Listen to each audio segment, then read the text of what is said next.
Ipapupulis kita! Dugo-dugo ka nga? Ha? Ha? Dami pa nanakaw kay Mami? Wala kang konsensya? Ha? Pati matanda, iniisaan mo? Ha?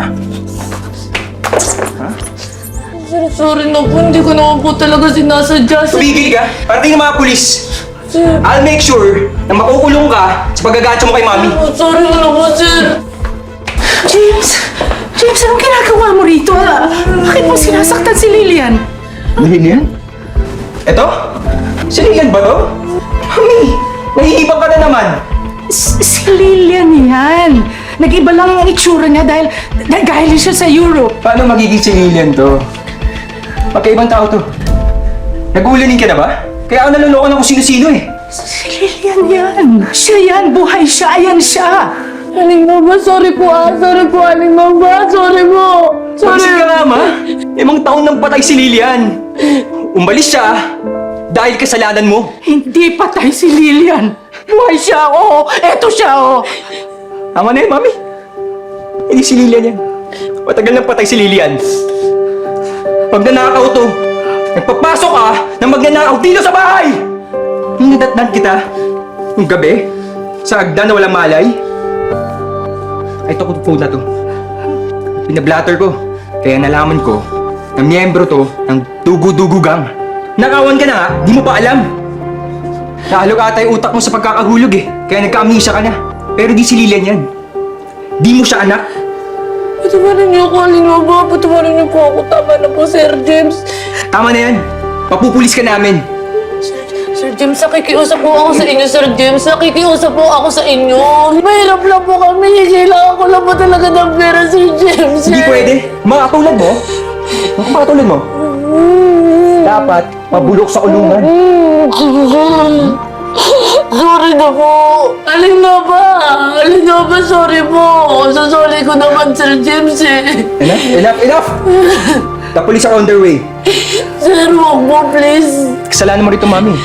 Kung binigay mo na sa akin yung titulo ng bahay at lupa, hindi sana matagalan natin na benta to. Matagal nang kinuha ka ni Kuya Robert sa US at hindi na nag-iisa dito at naluloko ka ng kung sino-sino. Saan na ba kasi yung titulo, Mami? Ha? Hindi ko alam. Saan mo tinago? Hindi ko alam.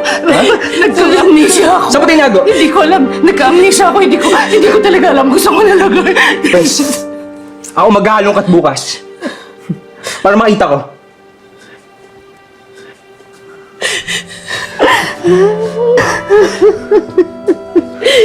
Sorry po talaga. Sorry.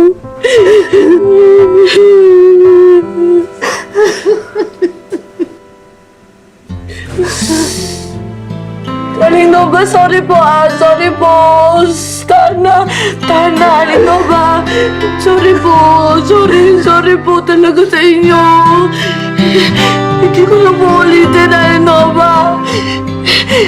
Tana po. Sorry po. Tana po.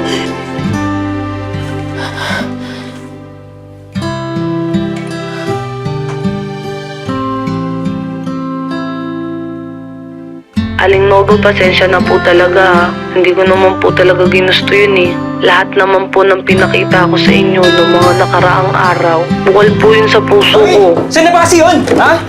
Dito ba? Dito ba? Ha? Saan na ba kasi yun? Mami! Hindi ko alam. Ha? Hindi ko na malaman kung saan ko nilagay. Nasaan na ba kasi talaga yun, Mami? Hindi pwede mawala mo yun. Tituloy na bahay at lupa. Hindi ko alam. Hindi ko alam kung saan ko nailagay. Ano ba naman, Mami? Napagurala mo naman. Ha? Baka naman, yung dugo-dugo girl na yun, yung pinatira mo dito, baka ninakaw na rin niya. Tama na ang pagtawag mo sa kanya ng magnanakaw. Alam mo ba kung sino ang magnanakaw? Kayong dalawa ni Robert. Dahil ninakawan ninyo ako ng pagkakataon na maging ina ninyo at ni Lilian. Puro mana, puro titulo na lang ang bukang bibig ninyo. Kaya kayo pumupunta dito, hindi ba? Ikaw? Hindi totoo yun, Ma. Kaya nga pinapapunta ka ni Kuya Robert sa US eh. Para itira ako sa isang retirement home. Narinig ko ang pag-uusap ninyo. Kaya wag mong paikutin ang ulo ko na kunyari, you care about me. Alam mo ba kung sino ang nag-care at nagpahalaga sa akin? Si Junie May. Magnanakaw yun, Ma. Naging mas anak ko siya kaysa sa inyo. Bahala ka. Sige, pabalikin mo dito yun. para lalo ka manakawan. Pero hindi ako titigil hanggat di ko nakikita yung titulo ng lupa.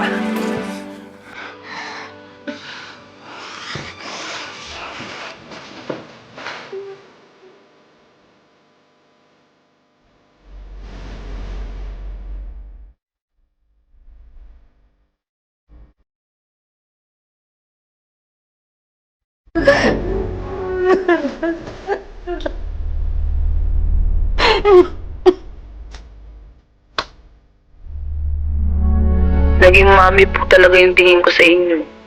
Salamat din po kasi hindi niyo po tinuloy na kasuhan ako. Maraming salamat po, Aling Nova.